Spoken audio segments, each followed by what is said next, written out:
Selamat sejahtera murid-murid.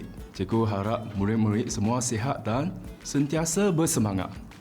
Nama cikgu, Cikgu C. Cikgu mengajar di SNK Taman Desa Kuala Lumpur. Jadi pada episod kali ini, cikgu akan menerangkan tajuk 2.2 respirasi sel dan fotosintesis sains tingkatan 1.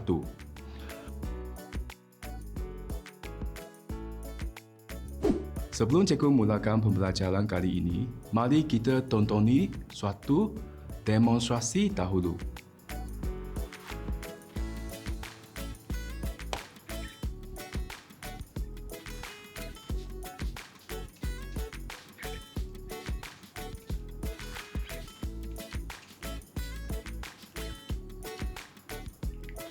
Menakjubkan perkataan keluar selepas disembur dengan lalutan tersebut.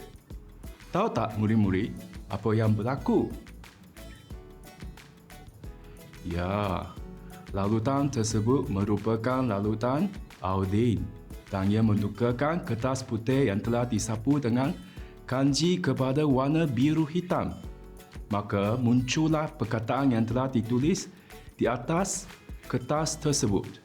Tahu tak makanan apa yang mengandungi kanji? Mari kita guna lalutan iodin ke atas makanan-makanan harian kita. Kita mulakan dengan roti dulu.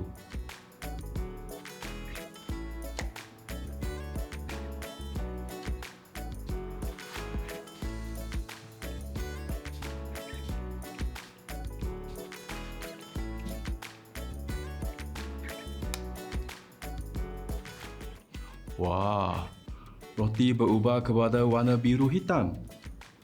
Terang itu yang menunjukkan roti mengandungi kanji. Mari kita cuba pula ke atas kentang yang kita makan.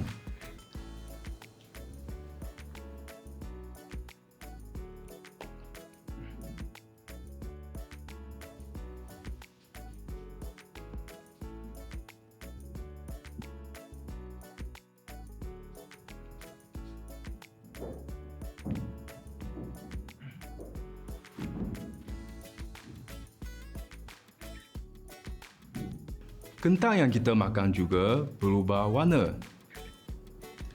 Selepas 10 minit, kentang yang kita makan bertukar kepada warna biru hitam. Dengan itu, kentang juga mengandungi kanji. Boleh tak murid-murid senaraikan contoh makanan yang mengandungi kanji? Bagus sekali. Nasi, mi, ubi-ubi, pasta, spaghetti, pizza, donat dan lain-lain lagi. Kesimpulannya, iodin digunakan untuk menguji kehadiran kanji dengan bertukar warna kepada warna biru hitam. Tahu tak murid-murid apa itu kanji dan proses apa yang menghasilkannya? Ya, tumbuhan hijau menghasilkan glukosa menerusi proses fotosintesis dan kemudiannya disimpan dalam bentuk kanji. Tahu tak murid-murid tentang proses fotosintesis? Jom kita lihat objektif pembelajaran hari ini. Dalam tajuk ini, murid-murid perlu mencapai objektif pembelajaran yang berikut. Pertama, murid-murid seharusnya dapat berkomunikasi mengenai respirasi sel.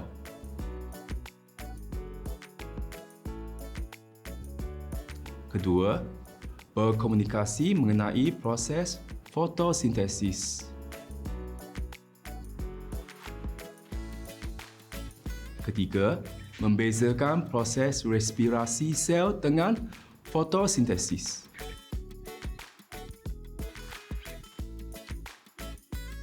Terakhir sekali, menerangkan berkaitan proses respirasi sel dan fotosintesis.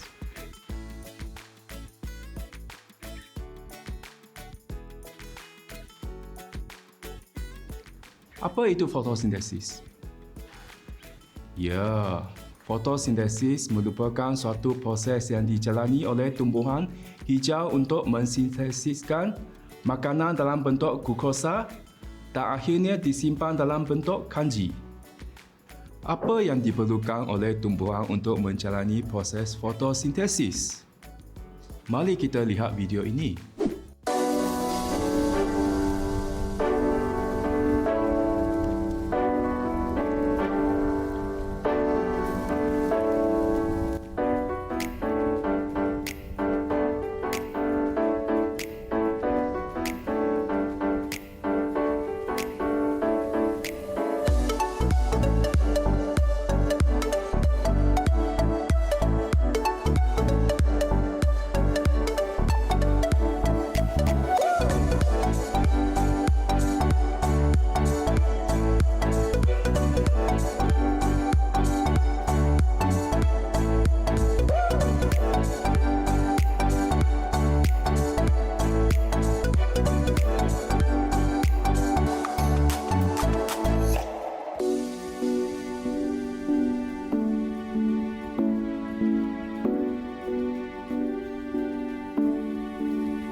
Apa yang diperlukan untuk memasak makanan?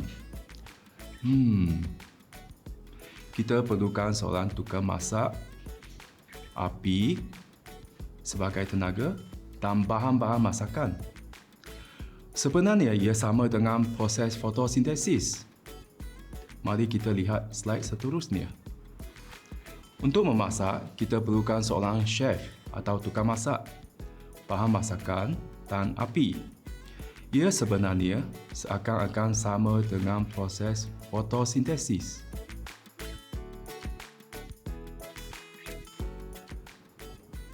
Bagi fotosintesis, ia juga perlukan seorang tukang masak iaitu kloroplas yang bertugas menghasilkan makanan.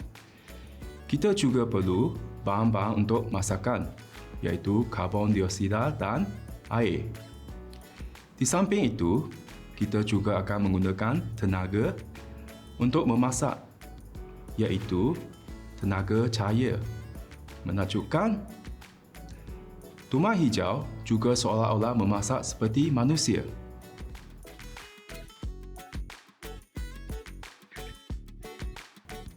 Boleh tak murid-murid ingat apa yang diperlukan untuk tumbuhan menjalani proses fotosintesis? Ya, bagus sekali. Tumbuhan memerlukan karbon dioksida, air, kloroplas dan cahaya matahari untuk menghasilkan makanan dalam bentuk glukosa dan akhirnya disimpan dalam bentuk kanji serta oksigen kepada kita semua. Murid-murid tahu apa pula proses respirasi sel? Ya, mungkin ramai yang akan beranggapan bahawa respirasi sel itu proses pernafasan. Tetapi respirasi sel sebenarnya proses kita mendapatkan tenaga melalui penguraian makanan. Pada manusia sebenarnya seakan-akan sebuah enjin kereta. Tahu tak kenapa? Mari kita lihat cara enjin berfungsi. Sebuah enjin memerlukan bahan bakar seperti petrol dan juga oksigen. Hasilnya, gas karbon dioksida dan tenaga untuk menghasilkan pergerakan.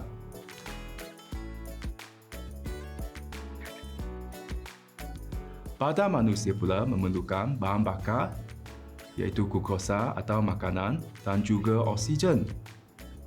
Hasilnya, gas karbon dioksida juga dihasilkan. Dan yang paling penting sekali, ia memberi kita tenaga.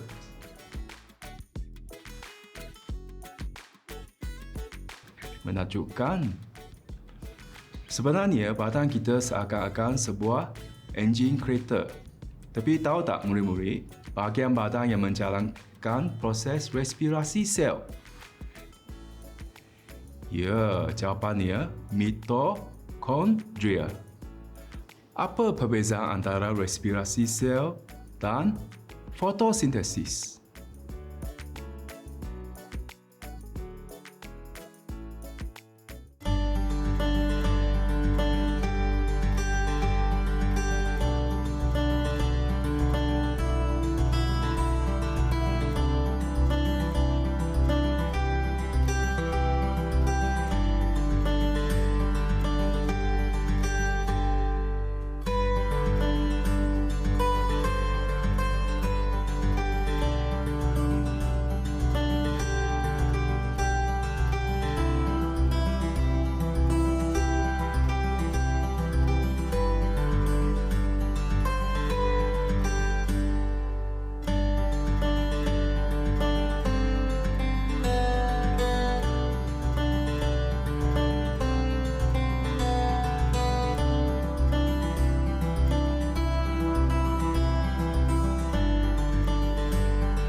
Yang pertama, fotosintesis berlaku di kloroplas, manakala respirasi sel berlaku di mitokondria, iaitu tempat berlakunya kedua-dua proses ini berbeza.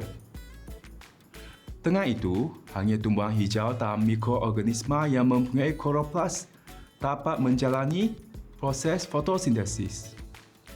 Respirasi sel pula boleh berlaku pada haiwan, tumbuhan dan mikroorganisma.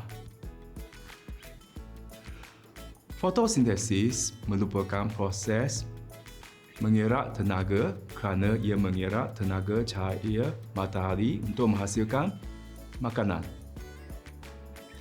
Manakala respirasi sel pula membebaskan tenaga iaitu membekalkan tenaga kepada organisma sebagai hasil daripada proses ini.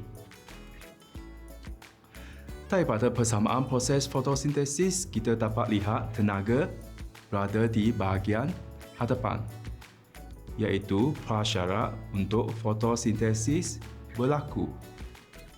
Tenaga pula berada di bahagian belakang persamaan respirasi sel sebagai hasil proses tersebut. Seterusnya, kita dapat lihat proses fotosintesis menghasilkan atau mensintesiskan glukosa.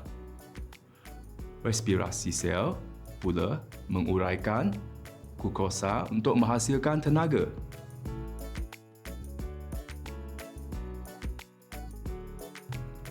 Hebatkan kita dapat lihat perbezaan kedua-dua proses dengan membandingkan persamaan untuk kedua-dua proses ini. Fotosintesis hanya berlaku apabila terdapat keadilan cahaya sahaja, kerana cahaya merupakan suatu prasyarat untuk proses ini berlaku. Manakala respirasi sel pula berlaku setiap masa, asalkan badan kita mempunyai simpanan makanan setiap masa. Wah, maknanya kita boleh dapat daripada persamaan-samaan kedua-dua proses. Akhir sekali, kedua-dua proses fotosintesis dan respirasi adalah saling melengkapi. Tahukah murid-murid kenapa ia sedemikian? Jom kita lihat slide yang seterusnya. Karbon dioksida yang dihasilkan menerusi proses respirasi sel akan digunakan oleh tumbuhan hijau untuk menjalani proses fotosintesis. Oksigen yang dihasilkan menerusi proses fotosintesis pula akan digunakan oleh organisma untuk menjalani proses respirasi sel. Akhir sekali, glukosa yang dihasilkan menerusi proses fotosintesis akan digunakan oleh organisma untuk menjalani proses respirasi sel bagi menghasilkan tenaga kepada organisma tersebut. Sebagai rumusan, kedua-dua proses ini saling melengkapi dari aspek karbon dioksida, oksigen dan glukosa. Kerana proses ini akan menghasilkan nia untuk digunakan oleh proses yang satu lagi. Maka, kita juga boleh menganggap gabungan kedua-dua proses ini sebagai suatu kitaran.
Demikianlah kandungan pembelajaran kita pada hari ini.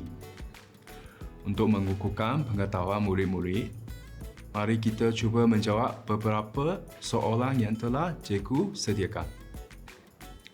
Soalan pertama, apakah proses fotosintesis? Betul, fotosintesis ialah suatu proses yang dijalani oleh tumbuhan hijau untuk menghasilkan makanan. Tumbuhan hijau seolah-olah seorang tukang masak yang memasak makanan sendiri seperti manusia. Soalan kedua, apakah pula respirasi sel? Sedia? Jom kita semak jawapan. Bagus sekali. Respirasi sel ialah proses penguraian makanan untuk membebaskan tenaga. Seperti contoh yang saya guna, pembakaran petrol dalam enjin kereta memberi tenaga kepada kereta tersebut. Soalan ketiga, apakah keperluan untuk menjalani proses fotosintesis? Betul. Pertama sekali, tumbuhan hijau memerlukan karbon dioksida, air, kloroplas dan cahaya matahari. Soalan keempat, senaraikan perbezaan antara proses fotosintesis dan respirasi sel. Ya, fotosintesis berlaku di kloroplas, respirasi sel pula berlaku di mitokondria. Fotosintesis merupakan proses mengerak tenaga, iaitu tenaga cahaya. Respirasi sel pula menghasilkan dan membebaskan tenaga. Fotosintesis menghasilkan glukosa. Respirasi sel pula menguraikan glukosa. Akhir sekali, fotosintesis hanya berlaku sekiranya terdapat kehadiran cahaya, manakala respirasi sel pula berlaku setiap masa. Soalan kelima. Kenapa proses fotosintesis dan respirasi sel saling melengkapi?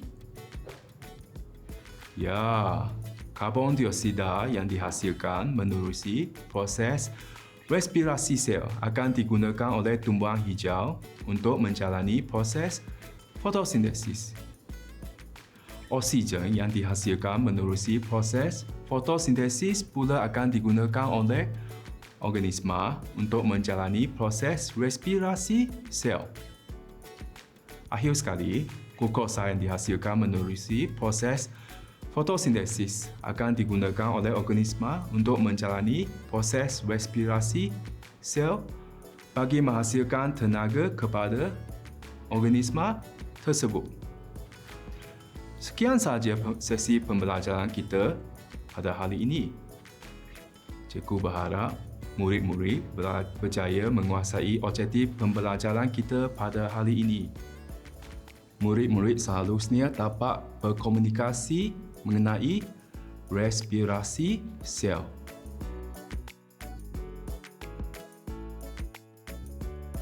Kedua, berkomunikasi mengenai proses fotosintesis. Ketiga, membezakan proses respirasi sel dengan fotosintesis.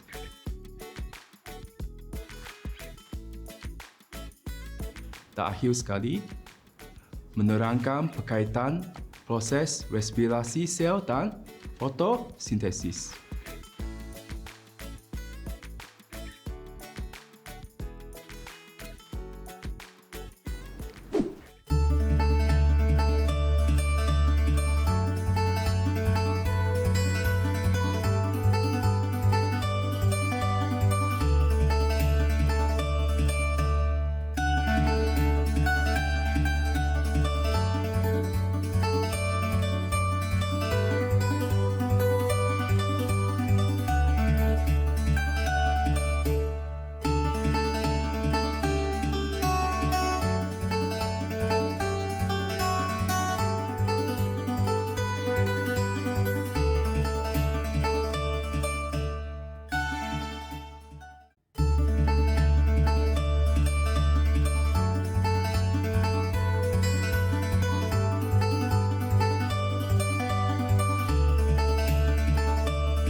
Tapak semua ni kan?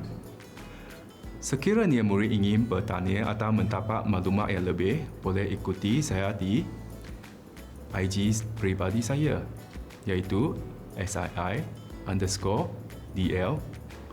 0525. Sehingga kita berjumpa lagi. Selamat maju jaya!